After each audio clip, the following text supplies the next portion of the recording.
Like most rappers who never lived the life they rap about, back when 50 was in the streets, he had the block on lock. Niggas vest up, all kinds of guns on him, running behind us and meeting.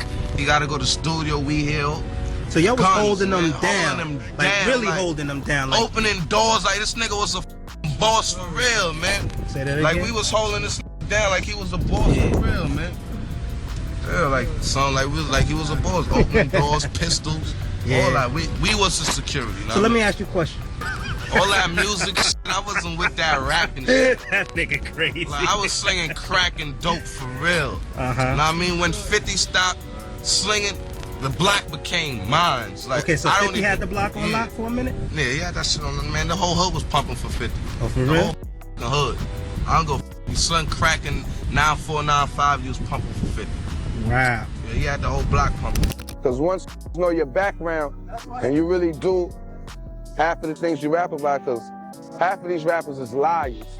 See, like in New York, he was already popular because he was a hustler, but when he started rapping, they embraced him even more. According to Bangum Smurf, 50 Cent wasn't known for using guns. His gun game wasn't crazy. Instead, he was the big boxer known for breaking jaws and beating people up.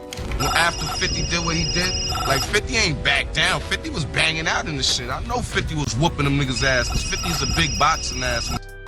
So I know he was tearing some. And these was like 8'11" of these, you know what I mean? Chris Gotti left his Nikes in there size 11. I'll tell you about that. You know I really used to look up to 50, I keep it real, this nigga from the same hood. I watched that nigga do his thing in the hood, knock just the out, get money. Son ran that block. That whole block was his. Niggas used to hustle for son.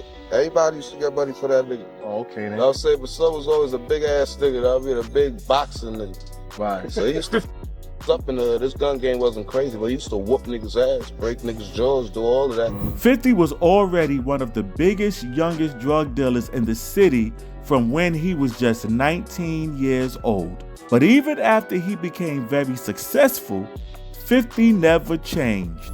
People ask me how do I manage to still stay straight, and I tell them this. I said for 4 years of my life, I can make reference to having, and for 28 years, I can make reference to not having. So it's easy for me to be what I already am.